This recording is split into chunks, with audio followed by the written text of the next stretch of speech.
We have Mike Schupp. He is a MODOT engineer for Boone County. We have Trent Brooks. He's a MODOT Central District Traffic Operations Engineer. All right. Sorry, I'm pulling up a bio there. And lastly, we have Yonke. He is the Boone County Senior Planner. I have a brief bio here, so I'm going to read it. Apparently, we're going to know a lot about that, and not as much about the other two, which is okay. So Thad grew up in Columbia. He has a professional architecture degree and master's in community planning from Auburn University. He is the senior land use planner for the County of Boone in the Resource Management Department. He's worked for the county since 1995. As part of his duties, in addition to general planning for the unincorporated areas of Boone County, he is also the county traffic and transportation planner, solid waste coordinator, and planning liaison with City of Columbia on developmental issues. Okay? So, on that note, our committee here is going to move out, and then we're going to have our speakers come up here, and then they will be available for any questions. Okay. I guess at the recommendation of our hosts, who have provided us with the sanctuary here at the United Methodist Church this evening, and big thanks to them for doing that.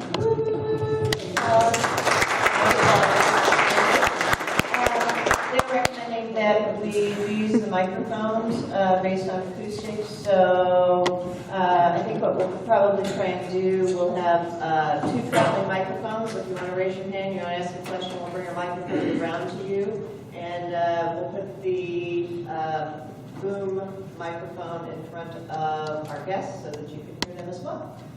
And just so you know, we are videotaping this portion just for the Neighborhood Association usage. We thought that for those people who did not make it here this evening to hear this, they might really be sorry they missed it. So hopefully we will be able to figure out a way to put our speakers' comments on the Chaparral subdivision, etc.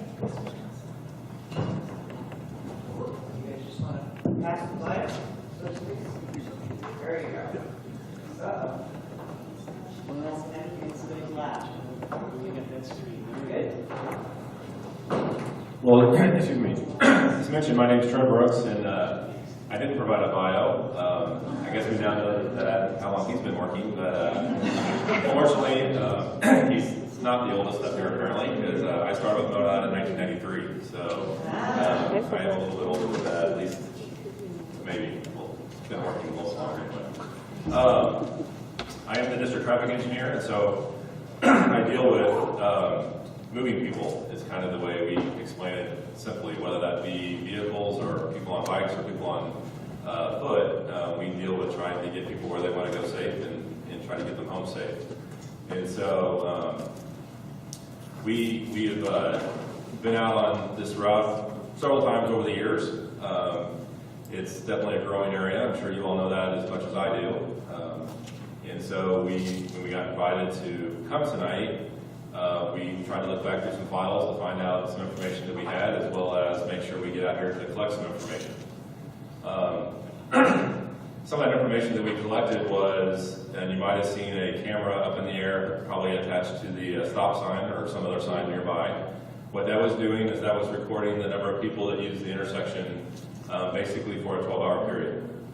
And so it's probably there a little bit longer than that, but we really only recorded for 12 hours, and that is something that we typically do on what we think is probably a pretty average day, just to get an idea of the amount of traffic that uses the location. So we counted the number of traffic, the amount of traffic that makes each turn from 6:30 in the morning until 6:30 at night, and that was on September 6th that we did that. I don't have what day of the week that was, but it's probably a Tuesday, Wednesday, or Thursday. Those are the days we typically will do the counts. And so what we found is that turning left off of Chaparral in the morning is probably pretty tough. I'm sure you all already did that too. And that's really not of any significant surprise that most people on the road on WW in the morning are heading heading to Columbia.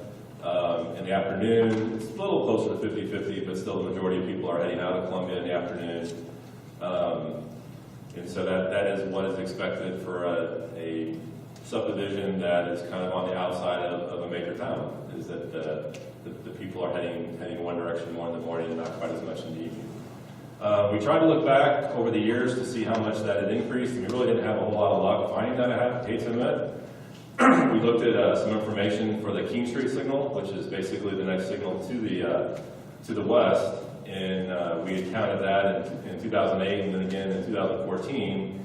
We hadn't really counted again since then, but it really didn't show there had been a whole lot of change in the amount of traffic that was going westbound throughout the day, which was kind of surprising. I mean, obviously there's a lot of development that's occurred out here, there's a lot of rooftops, but there's also a lot of other ways and other options that have come along that the city and county have done with Rolling Hills and some other connections. So to some extent it appears that people are also choosing to use those routes to get on into Columbia, depending on where they're going, than just to come all the way down WW or Broadway. So that's some of the information we found from a volume standpoint. The other thing we did is that we set a device, we hooked it up to a sign that measured the amount of traffic that went by it as well as the speed that people were driving. And that's out there for probably about 2 or 3 days, and we collected that information. That was on WW, and what we found, and one of the things as engineers we look at a lot is the 85th percentile speed, and that is the speed that 85% of the people are driving at or below. And what we found was that was right around 48 miles an hour.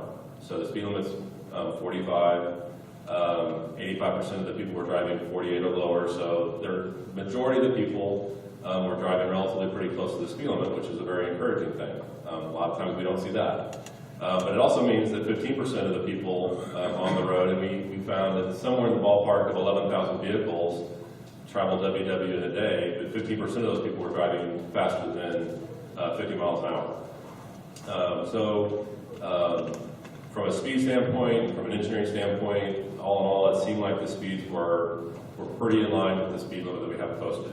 You never get 100% compliance, as much as we'd like, but the thing that we're after a lot of times is that we try to get people driving close to the same speed. What we really don't like to see is that a lot of people driving really fast and a lot of people driving really slow, because it can be very difficult to judge how fast a car is coming down the road. It's something that as humans we're not the greatest at.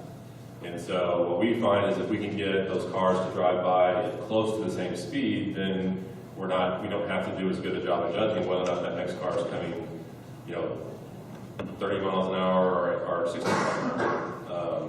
And so that gap to choose to get on the road is a little bit easier if we get the vehicles driving close to the same speed.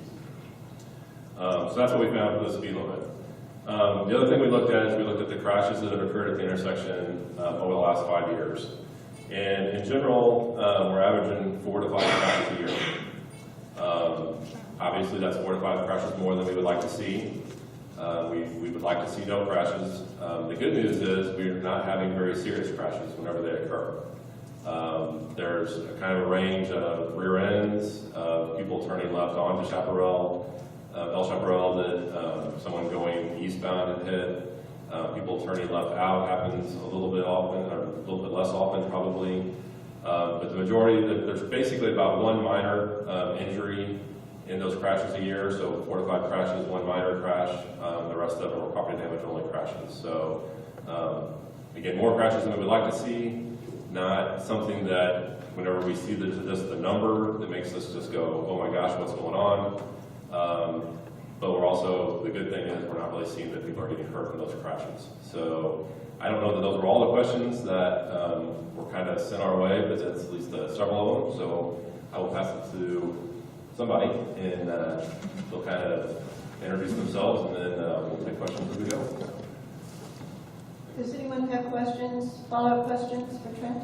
I have a question. Just a second, I'll bring the microphone over to you. We might have more to add, so it might be best if each of us talk and then we take questions, because we might answer them as we go, if you don't mind. Not that we don't want to take them, but we'll just wait a little bit and let Mike and Thad talk and then go from there. So thanks. So I'm Mike Schupp. I started same year as Thad did, 1995. I'm a graduate of Columbia. Very familiar with Columbia, having lived here for several years. I do not currently, but I am the area engineer for a 5-county area, Boone County being basically my #1 county because of the population that exists. I handle all aspects. I may not know the answer, but I can get anybody that has a question to the right person that can help answer their questions if I don't know the answer. So my day consists of, I never know. It could be a maintenance issue, it could be a construction issue, it could be a traffic issue.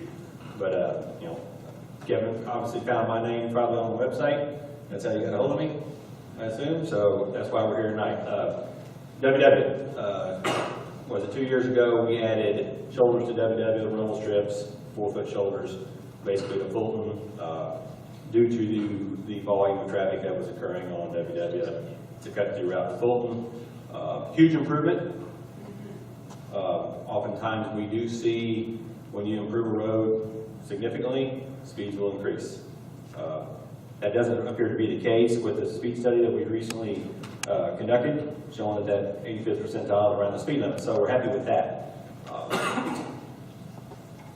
I want to be clear that our goal is the same goals that y'all have. You know, we want to provide the safest means of travel for everybody, but we have to do it underneath budgetary concerns. So I'm probably more going to let Tad speak about the future of what's going on as far as the development, and then I'll hopefully answer any questions you may have. Hi, I'm Ted Yonke. Most of the questions that looks like that have been pre-sent in for me actually relate to things that are not as much related to the traffic. They have a lot of the concern about the annexation potential with the city of Columbia. I don't know how many of you have been here for how long, but the city of Columbia has tried to annex El Chaparral 3 times forcibly. They failed 3 times forcibly. As far as I know, there's no desire even any longer to try to annex El Chaparral. The reasons that those were on their agenda before kind of come out of the historical aspects of it. I mean, many of you may remember that El Chaparral was it on this side of town for 40 years. I mean, there was nothing beyond it of any consequence. And so in the late 70s, 80s, and early 90s, the city was concerned that they were going to get cut off from this side by El Chaparral, that they weren't going to be able to get beyond it because it was such a large piece. And from the Georgetown on the other side of town. Those were the 2 large subdivisions that had bordered the city. And so they were concerned about that, but then they managed to find a way to go out and extend the sewer to get Old Hawthorne, the land that's Old Hawthorne now, annexed in. And because they were able to go around that way, it became less of an issue that El Chaparral might block them. And so it became less important. Now, while you still had the same people in charge, the fact that they had not been successful at annexing El Chaparral bothered them. And so they kept trying to do it because it was something that on their list they had not been able to get checked off. Since then, the administration has changed twice in the city of Columbia, and as each time goes, it's been less and less important for them to make sure that this thing that didn't happen that they wanted to have happen happened. So consequently, it isn't even really on anybody's radar any longer for them to try to do it. So I imagine that that would make a lot of people fairly happy and or comfortable that there has not been any talk about going about it. And as far as I know, they really haven't learned their lessons from the last 3 times of how to do it. Because we've pointed out to them that it wasn't a matter of convincing you guys to get annexed. It was a matter of convincing the voters inside the city of Columbia why they should do that to their friends who live out here. And that's where they failed on all 3 votes. It wasn't a matter of failing in the area. It was a matter of failing inside the city of Columbia, which also has to vote, and convincing them. They spent no money to try to convince the people inside the city why they should do this to you. And so consequently, the voters in the city said, why would we do this to them? If they don't want to come in, you know, why should we make them come in? So consequently, that's where that stands for the other. Now, that being said, if you guys wanted to come into the city of Columbia, the process for annexation now is almost exclusively voluntary. So if for some reason the neighborhood decided they really, really needed to be inside the city limits of Columbia, then all of you guys could go together and ask to be annexed, and then it would go through the normal process. I don't know why you'd want to, but that's the way that the process currently works. Well, there's one issue, I guess, and I could cut to my last thing on the list, which is it did ask about the light that you guys pay for out here. County's not set up to do that. We don't require lighting of anybody. And the reason that in the city of Columbia you have the street lights and all are part of the subdivision development is because inside the city limits of Columbia, the city owns the electric utility. So because they run that electric utility, they require that the street lighting be put in, and then they also then provide that street lighting. Because in the county, most of ours is Boone Electric, and we don't have anything really to do with Boone Electric, we don't require it when subdivisions are developed.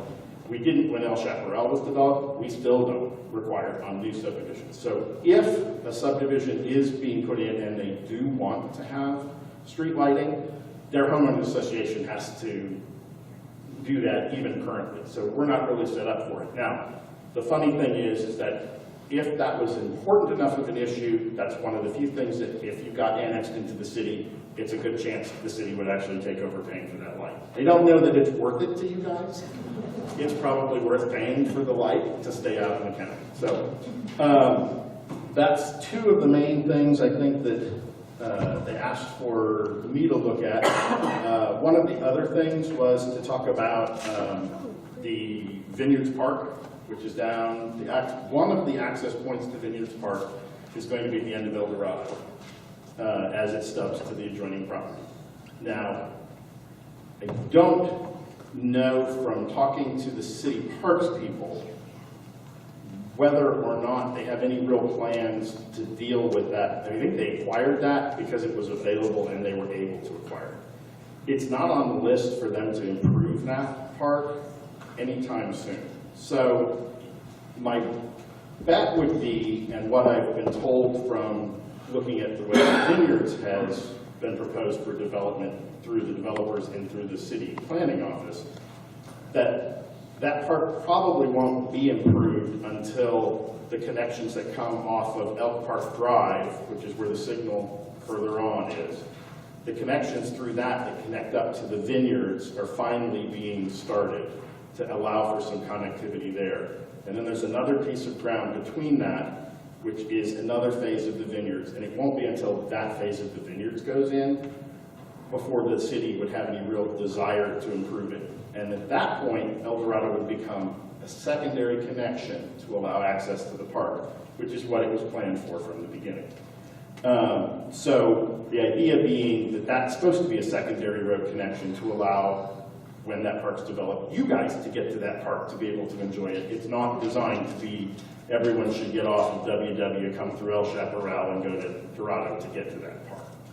So that's one of the things that we will, as that park gets planned on the capital improvement plan by the city to develop, that's one of the things I'll keep track of when I look at the development proposals the city is dealing with and make comments, is making sure that they don't try to put that cart before the horse.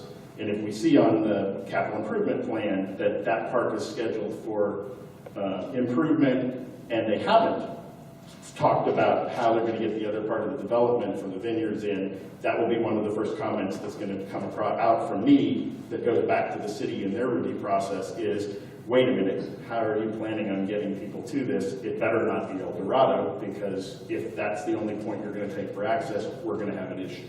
And so that's one of the things that I do, and that's where that city liaison job that I have, that's why I keep track of all of that. Now, some people want to know, I work for the county, why in the world do I keep track of so much stuff with the city? And that's because people I work for are the county commission. Well, the county commission is elected for voters who live both inside the city limits of Columbia and outside the city limits. So the county commission expects me to keep them informed of what's going on for all of the constituents that they deal with, not just the ones that don't live inside the city limits. So those are kind of the main things there. Now, I didn't know, are most of you aware that there's going to be a new subdivision going in slightly across and north of you that's probably about the same 200 or 300 to 400 units? Okay, that's Brooks. Yeah, basically, if it was centered up, it would be centered kind of on Cedar Ridge, where you would have it. But one of the connections for that eventually is going to connect in, coming across this direction to the extension of El Chaparral going north. And so that's in the long-range plan. And so at that point, we will have to look at, with MODOT and with the City of Columbia, about what kind of improvement at the intersection is going to be required when that actually gets built. Because on all of the planning since Old Hawthorne went in, the plans have been that some form of improvement has to happen eventually at El Chaparral, and it's one of the points that's going to get either a signal or roundabout. Originally, it was a signal because at the time it was planned, nobody did roundabouts. So there were two signals. One was going to be at Daniel Boone, which is now Oak Park Drive. The other one was going to be at El Chaparral. So those are the two main connection points that are slated for improvement. Now, none of that's been put into any kind of capital improvement plan by either the city, the state, or us at this point. It's on the long-range plan. And again, as the traffic planner part of it, I sit on that and work with MODOT and the city to coordinate all of those major roadways and what's going to be required to connect to what. So I guess that probably covers most of the questions that I had. So I guess for me, and I guess now we're ready for yours since we've all three talked, and we're ready for your questions.